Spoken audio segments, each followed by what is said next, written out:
is 8000 MHz really worth it for the 9800 X3D? In addition, we're gonna take a look at what Infinity Fabric speeds you should run at to get the best possible performance. So in today's video, we're gonna take a look at that and see how it performs across multiple games and also in Star Citizen. Before we begin, let's take a look at AMD's memory architecture to understand what actually goes on under the hood. AMD uses a chiplet design. One chip that houses the compute cores with the cache, and one chip that houses all the I/O interfaces for the PCI Express, memory controller, and everything the CPU needs to connect to your devices. They both are connected using AMD's Infinity Fabric to communicate all the bandwidth between the CPU cluster and the I/O die. And this also extends if you have a second CPU cluster for the 12 and 16 core variants. Within the I/O die, there is a unified memory controller, which is called UCLK. The UCLK is responsible for communicating to the memory. The memory has something called MCLK, which is the memory clock frequency, because DDR5 stands for dual data rate, which means for every clock cycle, DDR is able to do not only one, but two operations per clock, resulting in double the data rate of the memory controller. This is exactly the same thing on every CPU. So whenever you think about the memory frequency, is not necessarily 6400 megahertz, it's actually mega transfers. So yeah, even though I use megahertz interchangeably, so does the marketing team for every memory stick. Mega transfers, megahertz, we all know what it means, but for the memory clock controller on all CPUs is always half the data rate or half the frequency of the DDR5. So for the upcoming tests, we are running 6400 mega transfers / megahertz on the memory, and with all the timings fully tuned and fully optimized. In our tests, we're gonna sync the memory clock frequency with the unified memory clock controller. By doing this, we are able to achieve 1-to-1 mode. And by putting it 1-to-1, you get memory latency improvements.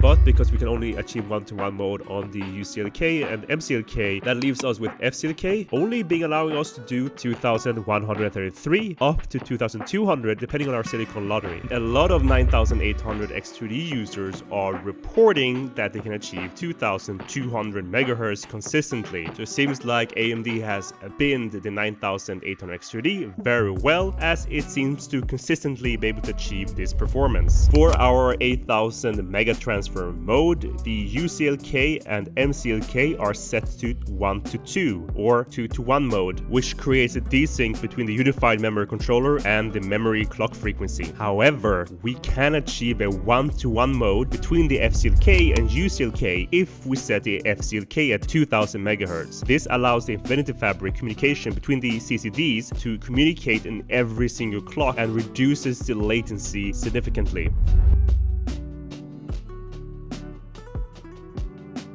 But since we can do 2200 MHz by maxing out the FCLK, we will be completely desynced all the way from the memory frequency to the UCLK to the Infinity Fabric.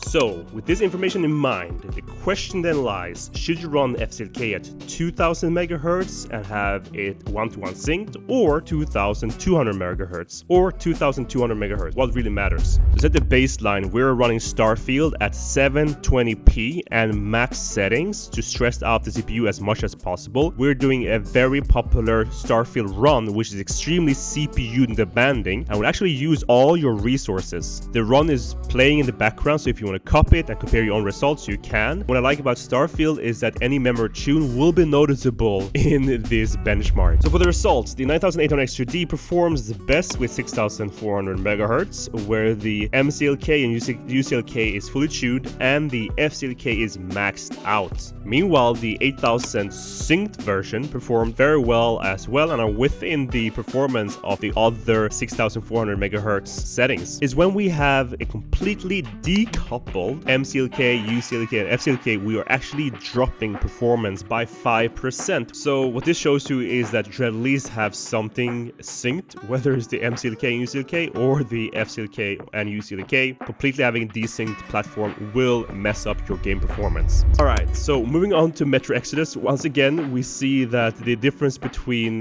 the setups is, 2200 MHz is the fastest with 6400 MHz. Meanwhile, 8000 MHz performs very well when we have decoupled the FCLK, UCLK, and MCLK, we do see a drop in the 1% low. This is definitely a real performance decline. Crysis Remastered. We are running at 720p, max settings with ray tracing and everything, doing a simple run there as well. What we're seeing here is, once again, the decouple mode completely has lower performance. We're only looking at 1 to 3% lower performance. Moving over to the inbuilt Tomb Raider benchmark, it was a complete waste of time. Everything you see here is within margin of error. The game fits in the cache. It's purely a CPU overclocking benchmark at this point, and yeah, a complete waste of time. It doesn't matter when the game fits complete in the cache. Moving over to the Witcher 3, we're running at 1080p with upscaling, and we are completely CPU bound here.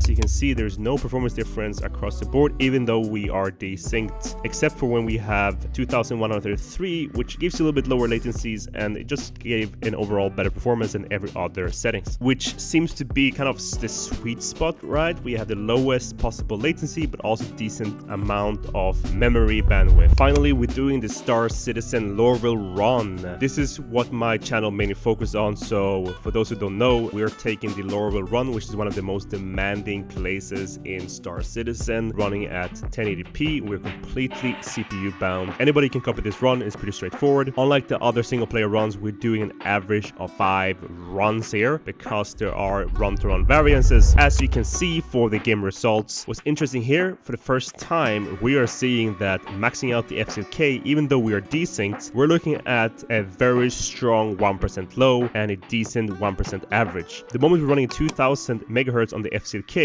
we're getting lowest performance. Meanwhile, the other frequencies are scaling up with the FCLK. So this just shows you that when you're running a bandwidth limited game, maxing out the FCLK actually increases the performance. Which configuration is better? Well, according to this benchmarks, best possible configuration is max FCLK, whatever it might be, and 2, to run at the 6000 plus frequency range and hope you get 6600 megahertz, and 3, that when you're running at these settings, you should always be setting it 1-to-1. And number 3, we proved also that even if you cannot achieve 2200 megahertz, by just setting it at 2133 or 2100, you're not really missing out that much performance, because each step can only give you a max 3%. That's what we are max talking about. So if your CPU can only do, 2100 megahertz, do not FOMO. There's a tiny performance benefit in only certain games that are memory bound, so don't worry too much about it.